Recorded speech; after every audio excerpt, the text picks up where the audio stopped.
श्री शिवाय नमस्तुभ्यम। आज की इस वीडियो में आप सभी सुनेंगे श्रावण सोमवार व्रत की पौराणिक कथा। तो आइए सुनते हैं।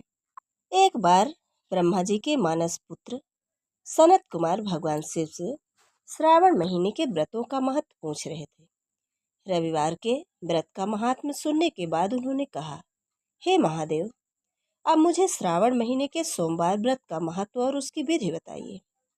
भगवान शिव ने कहा, सूर्य मेरा नेत्र है और चंद्रमा का नाम सोम है। यज्ञों में इस्तेमाल होने वाले सोमलता भी इसी नाम से जानी जाती है। सोमवार मेरा ही स्वरूप है, इसलिए यह दिन मेरी पूजा के लिए खास माना गया है। शिव जी ने आगे बताया कि भक्त पूरे साल के सोमवार का व्रत रख सकते हैं। जो व्यक्ति पूरे साल ऐसा नहीं कर सकता, उसे श्रावण महीने के सोमवारों का व्रत अवश्य करना चाहिए। सावन के सभी सोमवारों का व्रत करने से पूरे साल सोमवार व्रत करने जैसा फल प्राप्त होता है। भगवान शिव ने कहा कि व्रत करने वाला व्यक्ति सुबह स्नान कर साफ और सफेद कपड़े पहने। केवल भोजन छोड़ना ही व्रत नहीं है। इस दिन काम, गुस्सा, अहंकार, द्वेष और दूसरों की निंदा से बचना चाहिए। सफेद या उपलब्ध फूलों से पार्वती सहित शिव की पूजा करनी चाहिए। अपनी परंपरा और क्षमता के अनुसार भगवान शिव के मंत्रों का जाप करना चाहिए।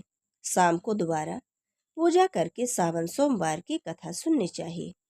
भगवान शिव बताते हैं कि इस मंगलकारी सोम व्रत का आचरण सबसे पहले श्री कृष्ण ने किया था। इसके बाद धर्म का पालन करने वाले कई राजाओं ने भी इस व्रत को किया। जो व्यक्ति इसका महात्म्य श्रद्धा से सुनता है, वह भी व्रत के पुण्य का भागी होता है। एक अन्य पौराणिक कथा में वर्णन आता है कि इसी सावन मास में समुद्र मंथन किया गया था।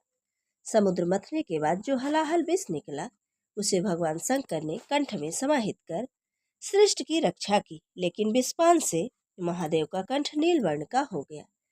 इसी से उनका नाम नीलकंठ महादेव पड़ा। विष के प्रभाव को कम करने के लिए सभी देवी देवताओं ने उन्हें जल अर्पित किया। इसलिए शिवलिंग पर जल चढ़ाने का खास महत्व है। यही वजह है कि श्रावण मास में भोले को जल चढ़ाने से विशेष फलों की प्राप्ति होती है। शास्त्रों में ऐसा वर्णित है कि सावन महीने में भगवान विष्णु योग निद्रा में चले जाते हैं। इसलिए ये समय 4 महीनों में होने वाला एक वैदिक यज्ञ है, जो एक प्रकार का पौराणिक व्रत है, जिसे चौमासा भी कहा जाता है। तत्पश्चात सृष्टि के संचालन का उत्तरदायित्व भगवान शिव ग्रहण करते हैं। इसलिए सावन के प्रधान देवता भगवान शिव माने जाते हैं। शीतलता प्राप्त करने के लिए ही भोलेनाथ ने चंद्रमा को अपने सिर पर धारण किया। इससे उन्हें शीतलता मिल गई। ऐसी मान्यता है कि शिव जी के विषपान से उत्पन्न ताप को शीतलता प्रदान करने के लिए मेघराज इंद्र ने भी बहुत वर्षा की। इससे भगवान शिव को बहुत शांति मिली। इसी घटना के बाद सावन का महीना भगवान शिव को प्रसन्न करने के लिए मनाया जाता है। सारा सावन विशेष रूप से सोमवार को भगवान शिव को जल अर्पित किया जाता है। एक अन्य पौराणिक कथा के अनुसार देवी सती ने अपने पिता दक्ष के घर में योग शक्ति से अपने शरीर का त्याग किया था। अपने शरीर का त्याग करने से पूर्व देवी ने महादेव को हर जन्म में पति के रूप में पाने का प्रण किया था। अपने दूसरे जन्म में देवी सती ने पार्वती के नाम से हिमालय और रानी मैना के घर में जन्म लिया। इस जन्म में देवी पार्वती ने युवा अवस्था में सावन के माह में निराहार रहकर कठोर व्रत किया। यह व्रत उन्होंने भगवान शिव को प्रसन्न करने के लिए किया। भगवान शिव पार्वती से प्रसन्न हुए और बाद में यह व्रत सावन के माह में विशेष रूप से रखा जाने लगा। अब आइए सुनते हैं साहूकार की कहानी, जो कि सोमवार व्रत में सुनी जाती है। तो एक बार किसी नगर में एक साहूकार रहता था। उसके घर में धन की कोई कमी नहीं थी, लेकिन कोई संतान न होने के कारण वह बड़ा दुखी रहता था। संतान प्राप्ति के लिए वह हर सोमवार को व्रत रखता था और पूरी श्रद्धा के साथ शिव मंदिर में जाकर भगवान शिव और माता पार्वती की पूजा करता था। उसकी भक्ति देखकर एक दिन माँ पार्वती प्रसन्न होकर भगवान शिव से साहूकार की मनोकामना पूर्ण करने के लिए निवेदन किया। पार्वती जी के आग्रह पर भगवान शिव ने कहा कि हे पार्वती, इस संसार में हर प्राणी को उसके कर्मों का फल मिलता है और जिसके भाग्य में जो होता है उसे भोगना पड़ता है। लेकिन पार्वती जी ने साहूकार की भक्ति देखकर उसकी मनोकामना पूर्ण करने की इच्छा व्यक्त की। माता पार्वती के आग्रह पर शिव जी ने साहूकार को पुत्र प्राप्ति का वरदान तो दिया, लेकिन उन्होंने बताया कि यह बालक 12 वर्ष की आयु तक ही जीवित रहेगा। माता पार्वती और भगवान शिव की बातचीत को साहूकार सुन रहा था, इसलिए उसे ना तो इस बात की खुशी हुई ना ही दुख हुआ। वह पहले की भांति शिव जी की पूजा करता रहा। कुछ समय के बाद साहूकार की पत्नी ने एक सुंदर पुत्र को जन्म दिया। जब वह बालक 11 वर्ष का हुआ तो उसे पढ़ने के लिए काशी भेज दिया गया। साहूकार ने पुत्र के मामा को बुलाकर उसे बहुत सारा धन देते हुए कहा कि तुम इस बालक को काशी विद्या प्राप्ति के लिए ले जाओ। तुम लोग रास्ते में यज्ञ कराते जाना और ब्राह्मण को भोजन दक्षिणा देते हुए जाना। दोनों मामा भांजे इसी तरह यज्ञ कराते और ब्राह्मणों को दान दक्षिणा देते काशी नगरी निकल पड़े। इस दौरान रात में एक नगर पड़ा, जहाँ नगर के राजा की कन्या का विवाह था, लेकिन जिस राजकुमार से उनका विवाह होने वाला था वह एक आंख से काना था। राजकुमार के पिता ने अपने पुत्र के काना होने की बात को छुपाने के लिए सोचा, क्यों ना उसने साहूकार के पुत्र को दूल्हा बनाकर राजकुमारी से विवाह करा दूं।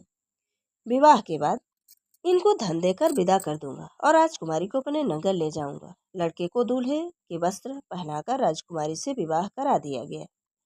साहूकार का पुत्र ईमानदार था, उसने यह बात सही नहीं समझी और अवसर पाकर राजकुमारी के दुपट्टे पर लिख दिया, तुम्हारा विवाह तो मेरे साथ हुआ है, लेकिन जिस राजकुमार के संग तुम्हें भेजा जाएगा वह एक आंख से काना है।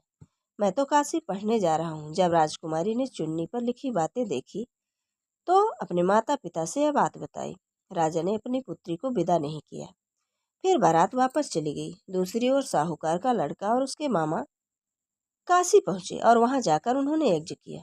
जिस दिन लड़का 12 साल का हुआ उस दिन भी यज्ञ का आयोजन था। लड़के ने अपने मामा से कहा कि मेरी तबीयत कुछ ठीक नहीं लग रही। मामा ने कहा कि तुम अंदर जाकर आराम कर लो। शिव जी के वरदान के अनुसार कुछ ही देर में उस बालक के प्राण निकल गए। मृत भांजे को देकर उसके मामा ने विलाप करना शुरू किया। संयोगवश उसी समय शिव जी और माता पार्वती उधर से जा रहे थे। पार्वती माता ने भोलेनाथ से कहा, स्वामी, मुझे इसके रोने के स्वर सहन नहीं हो रहे हैं। आप इस व्यक्ति के कष्ट को अवश्य दूर करें। जब शिव जी मृत बालक के समीप गए तो वह बोले कि यह उसी साहूकार का पुत्र है जिसे मैंने 12 वर्ष की आयु का वरदान दिया था। अब इसकी आयु पूरी हो चुकी है। लेकिन मातृभाव से विभोर माता पार्वती ने कहा कि हे महादेव, आप इस बालक को और आयु देने की कृपा करें, अन्यथा इसके वियोग में इसके माता पिता भी तड़प कर मर जाएंगे। माता पार्वती के पुनः आग्रह पर भगवान शिव ने उस लड़के को जीवित होने का वरदान दिया। शिव जी की कृपा से वह लड़का जीवित हो गया। शिक्षा पूरी करके उसका लड़का मामा के साथ अपने नगर की ओर वापस चल दिया। दोनों चलते हुए उसी नगर में पहुंचे जहां उसका विवाह हुआ था। उस नगर में भी उन्होंने यज्ञ का आयोजन किया। उस लड़के के ससुर ने उसे पहचान लिया और महल ले जाकर उसकी खातिरदारी की और अपनी पुत्री को विदा किया। इधर साहूकार और उसकी पत्नी भूखे प्यासे रहकर बेटे की प्रतीक्षा कर रहे थे। उन्होंने प्रण कर रखा था कि यदि उन्हें अपने बेटे की मृत्यु का समाचार मिला तो वह भी प्राण त्याग देंगे, परंतु अपने बेटे को जीवित होने का समाचार पाकर वह बेहद प्रसन्न हुए।